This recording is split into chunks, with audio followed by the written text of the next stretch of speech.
Okay. Hey, all you witches and beautiful spiritualists, it's me, Prosperity Witch Ellie, and today we are talking about spiritual burnout. And what a better time to talk about it, because I have, for lack of a better term, been going through one for about a week and a half now. So anyways, I digress. Spiritual burnout, feeling low energy, not really up to do your spiritual tasks that you set before yourself, and sometimes, I'll admit, feeling a bit overwhelmed when it comes to completing said tasks. Though I hate to admit it, this happens to me more often than not, and because I am no stranger to it, I have compiled a small little list of tips, tricks, and tidbits on how to handle it. So what is spiritual burnout? According to this little list that I created, spiritual burnout can be defined as a state of physical, emotional, or spiritual exhaustion resulting from prolonged engagement in a spiritual or religious activity without adequate self-care or renewal. With many people struggling to maintain a balance between their spiritual commitments and their everyday life, this burnout can be attributed to various factors, including facing a fast-paced everyday life, information overload, and the one I struggle with the most, fear of inadequacy. So for me, a sign of a spiritual burnout is when I start feeling difficulty in maintaining my spiritual practice. I feel uninspired or even overwhelmed. I also might start feeling a little bit unmotivated and definitely guilty when it comes to me feeling just like I'm not doing enough in my spiritual practice. So yeah, when I start feeling that way, that's when I usually can tell, oh wait, I'm probably about to hit a burnout if I haven't already. And let me tell you, as a definite neurodivergent person and one who's on anxiety medication nonetheless, like I said, burnouts for me are a unfortunately regularly occurring thing. It's nothing to be ashamed of. It's nothing to feel bad about. That is something that I'm still working on, if I'm honest. So that's why I felt like it was important to make this video to talk about burnout and really let you guys know, hey, if y'all are going through this, if y'all have been through it, or if you think you might go through it, you're not alone. I do it, and I'm pretty sure everyone at some point in their life goes through one, if not multiple, throughout their lifetime. So, all that being said, I have created a little minor list of things you can do to help aid you when you're going through this burnout of sorts. Okay, so the first thing on my list is to connect with nature without overexerting yourself, because that's important. What I mean by this is go outside for at least 5 minutes, touch grass, walk around, kind of like keep to yourself, but still be out there in the world. And if that's not your forte, open a window for that duration of time. Open a window for 5 minutes, let the fresh air in, and really kind of just take in the world around you. Look at that tree, look at that bush, and notice where you are. I know everyone is different, but for me, nature plays an important role in my practice as is. So going outside or even opening a window, letting the sunlight in, to me, all of that is important. It helps remind me of where I am. It helps remind me I am still a person in this physical world, on this physical plane. So it really is important to me to just go out and be a part of nature, even in the most smallest of ways. Okay, so the next thing on my list is whatever you do it with intent. Lighting a candle, drinking a cup of your favorite coffee, your favorite tea, or just your favorite beverage overall, or even just washing yourself or washing something, do it with the intention that you are seeking. I know in my last video I said intention isn't everything, and I still firmly believe that, but when you're going through a burnout, it's okay to just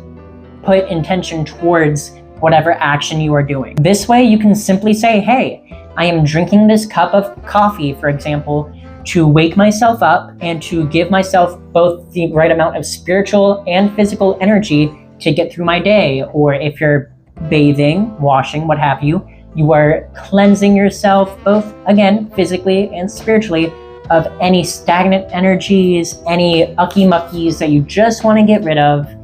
And as long as you're thinking that and you know that that's why you're doing whatever you are doing, trust me, you will go a long way.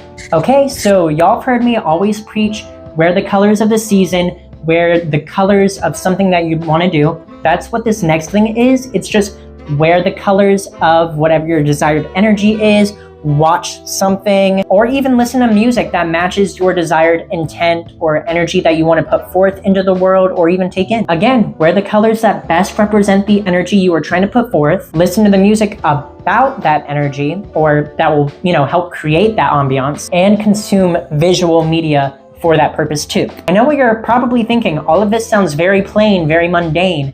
That's the point. A lot of people, myself included, go through spiritual burnouts on a regular basis because we do a lot of the elaborate things, elaborate spells, rituals, incantations. We forget that there's just simple and plain and wonderful magic in the mundane as well. Look, your craft doesn't always have to be that super elaborate spell done on the full moon with this various amount of herbs, all for a specific deity and specific reason. It literally can be just as simple as blowing out a birthday candle too. I mean, one of the most easy, basic, and mundane things that I do when I'm going through a spiritual burnout, like I'm going through one currently, is, like I said, I wear the colors that I want to bring in. I'm wearing a lot of brown today because I just want to ground myself, be in the now, and really kind of put myself back from everything that I've been through to cause this burnout. As well as I get my candles ready for my spirits, like this one behind me right here. I draw with Sharpie Apollo's sigils, his name, things that I call him by on the back. It doesn't have to be so elaborate, but to me, that is still me focusing on my spiritual practice, putting intent towards a candle, saying, hey, this is Apollo's candle. I'm giving it to him.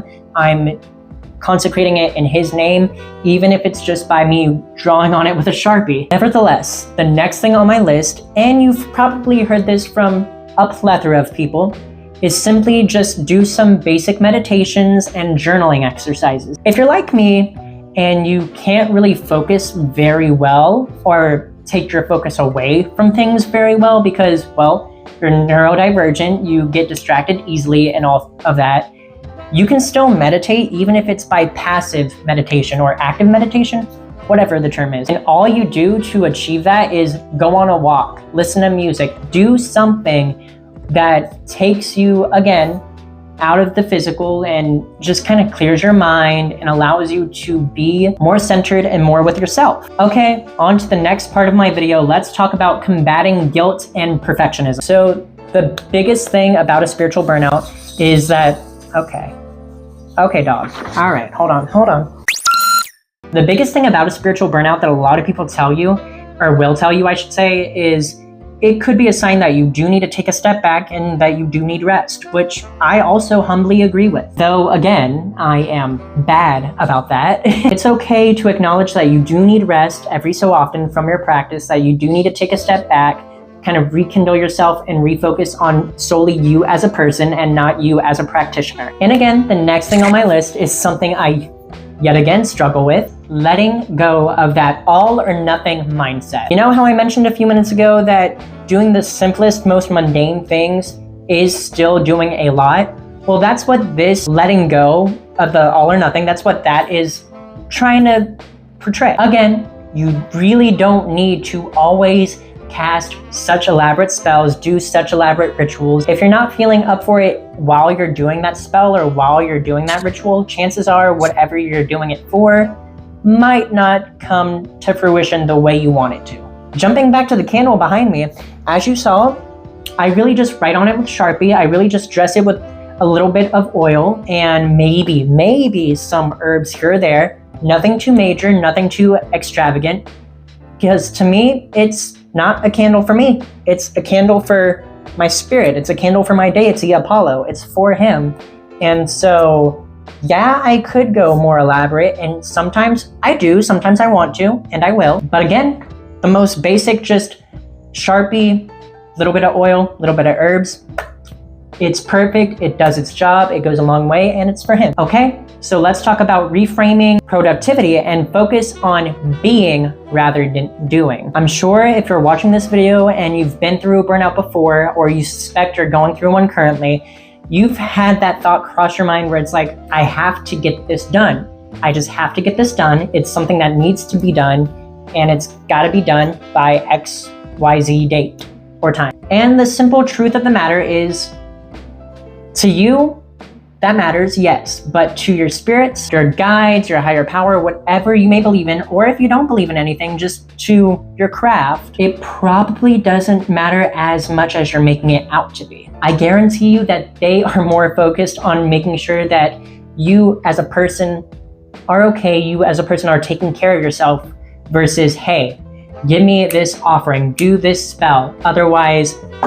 So to prevent a spiritual burnout, my best advice to y'all would be focus on realistic goals. Avoid overload. Make sure that goal, that task, that spell, ritual, whatever you're trying to do or achieve is something tangible and something manageable to your person, to you in the here and now or foreseeable future. Definitely be less like me and try to balance the more high energy things with the low energy things. You know, get a good yin and yang, ebb and flow going. Otherwise, again, like me, you might crash out on a fairly constant basis. And most definitely, y'all, check in with yourself. If you're not feeling up to the task, if you're not feeling, right in any sort of degree, it is okay to take a step back. It is okay to take a break.